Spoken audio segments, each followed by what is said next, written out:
This week on Engage the Sage.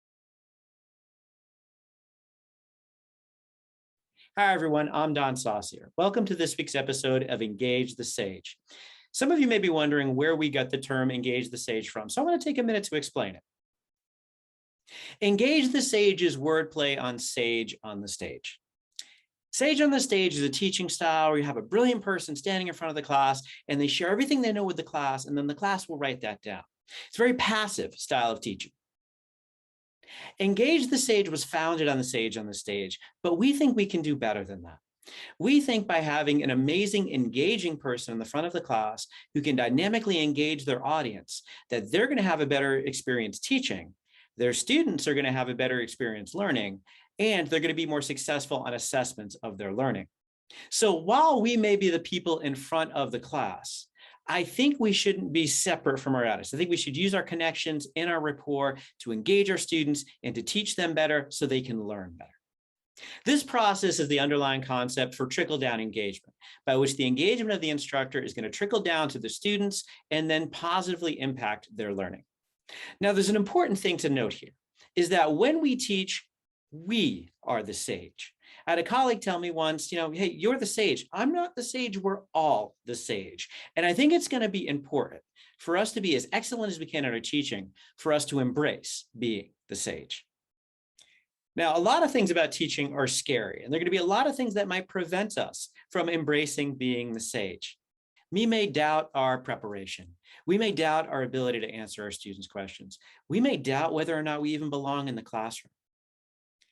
There's something called the imposter phenomenon, and many of you are probably familiar with this, about which you're in a situation that you feel kind of in your heart of hearts that you don't deserve that you're worried that people are going to figure out you didn't deserve that position, for instance, in teaching, and they're going to take that away from you when they find out you didn't really belong there. I think if we embrace those positions as teachers, if we embrace being the sage, we're going to be more successful in staving off that imposter phenomenon and teaching more excellently. So we're going to give you today 5 recommendations to help you embrace being the sage. My first recommendation for embracing being the sage is to understand that you are qualified to teach. I recommend you take some time to reflect on the experiences that you've had, the training that you've had, the practice that you've had, and the preparation that you've put in that show that you deserve to teach the classes that you are teaching. Maybe glance over your CV if you need reminders of all the wonderful things that you have done to support you being in that class. Think back to the wonderful moments that you've had in class. Think back to the meaningful experiences that you've had with your students, and understand that you have the opportunity to do something excellent every single day when you teach. My second recommendation for embracing being the sage is to embrace your excite nerve. When we walk into class, when I walk into class, every single time, I'm nervous. Every single time I'm concerned about the performance that I might have with my students, and I'm concerned whether or not I'm going to be able to teach them in a way that they can learn successfully. Every single time. However, one of the things that I really try to do is try to take that nervousness and that anxiety and transform it into excitement.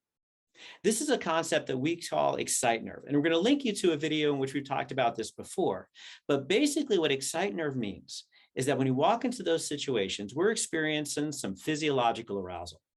And we then get to decide, is that physiological arousal an indicator of anxiety or of excitement? And I recommend we choose to say that that is excitement, is going to help us teach better. One of the things that makes me feel better about going into the class and having that physiological arousal, it indicates to me that I'm ready. It indicates to me that I care about that experience. So I try to use that as motivational, that in reality, I'm ready to be there. My third recommendation for how to embrace the sage is to increase your prediction and control while teaching. One of the reasons that we get nervous is we feel that things are unpredictable and uncontrollable, and that makes us feel really anxious. So if we can do things to increase the prediction and control over that situation, it's going to reduce our anxiety and our stress. So some of the things that I do to increase my prediction and control in teaching is I overprepare my content. I make sure that I have a lot of stuff to talk about in that day. I make sure that I have contingency plans for if the activities that I've planned don't go the way that I've planned. I have other questions that I will prepare to ask them that we can discuss that I will never get to, but I have them just in case I need them. And having them makes me feel better about my preparation. Another way that I try to increase prediction and control I'm teaching is I try to anticipate my students' questions and maybe even lead them to the questions I would like them to ask. Maybe I foreshadow things that they can remind me of then later, so I know what conversations we're going to have later in that class. I also recommend you check out our video on how to answer questions when you're teaching and presenting, because those are things that I do ahead of time as well to increase the prediction and control, even when students ask me questions that I'm not expecting. Another thing you can do to increase prediction and control is you can anticipate when your students are likely to be confused. When you get to those moments, you can let them know, hey, this is going to be hard.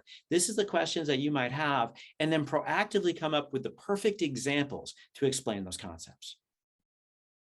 Another thing you can do to increase prediction and control is to predict that things will probably go off plan. And when they go off plan, that it's important to be flexible in getting your learning objectives achieved for that day. You might not cover all the content that you wanted. You might not get to all the activities, but if you have a plan, you will more likely to achieve it. My fourth recommendation for how to embrace being the sage is to talk with other sages. You probably have colleagues who teach. You probably have colleagues who teach well, and you probably have colleagues who like to talk about teaching. I recommend that you talk to them.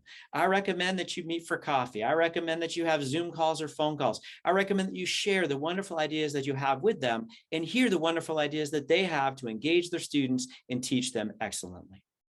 I also recommend that you take part in the workshops and the events that occur at your institution as part of teaching.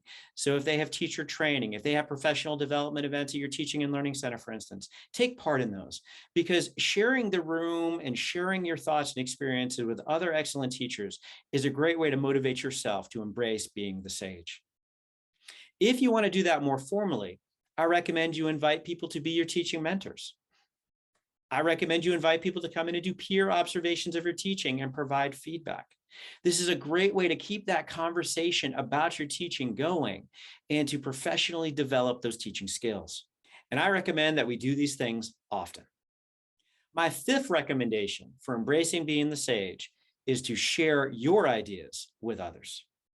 One of the wonderful things about teaching is it causes us to innovate. It causes us to be creative. It causes us to find ways to teach the topics that we love to students that we can hope to inspire to love them too.